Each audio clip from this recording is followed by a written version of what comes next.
अस्सलाम वालेकुम। तो आज है लेक्चर 3। जिस तरह मैंने 2 लेक्चर अपलोड कर दिए हैं, लिंक भी डिस्क्रिप्शन में है अगर किसी को बेसिक चीज़ों के बारे में पढ़ना है। आज हम बात करते हैं पर्सनल स्टेटमेंट के बारे में। बेसिकली ये मैंने नंबर्स बताए थे, 10 नंबर्स का होता है। पहले जो सबसे पहले एचईसी लेता था वो लेता था why you want to join law, आपने इस पे पर्सनल स्टेटमेंट देनी होती थी। अब वो मुख्तलिफ टॉपिक्स होते हैं, उसमें उन्होंने पर्सनल स्टेटमेंट देनी होती है। सबसे पहले तो हम इसकी टिप्स के बारे में बात करते हैं। तो सबसे पहले स्ट्रेटेजी तो आप इसको समझ लें। सबसे पहले आपने अपना कंप्लीट बायोडाटा तैयार कर लेना है, जिसमें जो है वो आपका पर्सनल बायोडाटा, आपके पेरेंट्स, और उसके बाद हम स्टार्ट करते हैं आपका एम। आपका एम कुछ देखें, आप इंटर क्लास में हैं तो आप लोगों को कम से कम एक मेच्योरिटी लेवल पे लिखना चाहिए। कई स्टूडेंट्स मुझे जब लिख के सबमिट करवाते हैं तो वो बिल्कुल रफ सा होता है, कोई उनका एक पैटर्न नहीं बन रहा होता। मैंने सेकंड लेक्चर ऐसे पे दिया है, वो देख लें, फिर उसके बाद आप लोगों को अंदाजा हो जाएगा कि किस तरीके से आपने जो है वो उसको कंप्लीट करना है। तो हम अगर बात करते हैं इसके टिप्स पे, तो सबसे पहले तो आपने अपना बैकग्राउंड तैयार कर लेना है एक पैराग्राफ के अंदर। फिर उसके बाद दूसरे पैराग्राफ के अंदर आपने लॉ को डिफाइन करना है, वैल्यू ऑफ लॉ। लॉ की वैल्यू आपने डिफाइन करनी है। उस वैल्यू डिफाइन करने के साथ साथ जो है वो आपने ये करना है कि आपका ये वहां पर कैसे टारगेट जुड़ा, मतलब आपका वहां पे कंसर्न कैसे आया, किस तरीके से आपने जो है वो लॉ की तरफ अपना शौक जाहिर किया।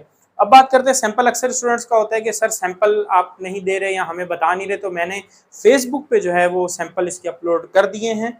जब आप ये वीडियो देख रहे होंगे तो फेसबुक पे आपको इसके सैंपल्स भी मिल जाएंगे। लॉ के हवाले से मुख्तलिफ वर्ड्स के मैंने लिख के दिए हैं, उसमें टिप्स भी हैं। उसमें पहली चीज़ मैंने ये भी लिखी है कि टिप्स क्या होनी चाहिए, किस किस तरीके को आपने मद्देनजर रखना है। 20 तकरीबन मैंने टिप्स बनाई हैं, वो मैंने वहाँ पे अपलोड किए। फिर सैंपल मैंने वहाँ पे अपलोड कर दिए, और सैंपल जो है वो पेपर्स आपको काफ़ी ज़्यादा हेल्प आउट हो जाएंगे। मैं हर लेक्चर में ये कह रहा होता हूँ कि स्टूडेंट्स मुझसे जो है वो जीमेल के थ्रू कांटेक्ट कर सकते हैं, मुझे वहाँ पे भेज सकते हैं जो भी वो चीज़ लिखना चाह रहे हैं। अदरवाइज फेसबुक पे भी मुझसे कांटेक्ट कर सकते हैं, और कोई और अगर मसला है तो वहाँ पे फेसबुक पे भी मुझसे रब्ता कर सकते हैं।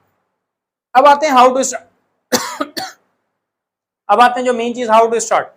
अब देखिए, कई होता है माई नेम इज़ ये, तो ये छोटे लेवल पे जब आप लिख रहे होते हैं तो उस टाइम पे ये चीज़ बहुत अच्छी लगती है। लेकिन जब आप इंटर पास, एक आप किसी जो है वो आगे एजुकेशनल पर्पस के लिए आप टॉपिक लिख रहे हैं, आप ऐसे लिख रहे हैं, तो आपने I am Shahzeb Ashraf son of Mohammad Ashraf आगे अपने बायोडाटा देना है।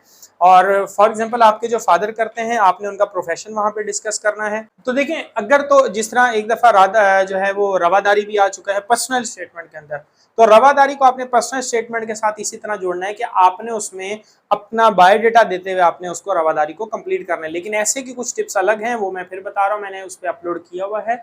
अब अगर हम आखिर में इसको स्टार्ट कर लेते हैं, तो स्टार्ट करने का तरीका ये होता है कि आपने अपना बायोडाटा डाल दिया। एक सवाल वहां पे जो आता है अक्सर, why you have chosen this profession, आपने ये प्रोफेशन चूज किया क्यों।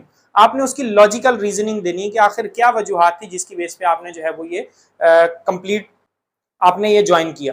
तो नेक्स्ट लेक्चर इंशाल्लाह मेरा होगा प्रपोजिशंस पे, बेसिक प्रपोजिशंस जो वहां पर आते हैं, कई स्टूडेंट्स को परेशानी होती है, तो वो प्रपोजिशंस जस्ट मैं आपको इधर लिखूंगा। अगर स्टूडेंट्स का फीडबैक आता है कि इसको डिस्कस करें तो हम उसको डिस्कस भी कर लेंगे। और कुछ टेस्ट होंगे वो डे टू डे, जिस तरह आपको यूट्यूब पे वीडियोस मिलेंगी मैं उसी में बताता जाऊंगा। आपको फेसबुक पे भी जो है वो इसको लाजमी फॉलो कर लेना है मेरे पेज को, ताकि वहाँ पे आपके पास कुछ चीज़ें, क्योंकि यहाँ पे मैं अपलोड नहीं कर सकता, यहाँ पे क्लियर बच्चों को नहीं होगी, वहाँ पे मैंने अपलोड जो है वो साथ साथ चीज़ें करता रहूँगा।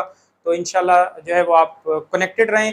मजीद किसी टॉपिक पे अगर आपको समझना है तो आप मुझे कमेंट करके बता सकते हैं। अल्लाह हाफिज़।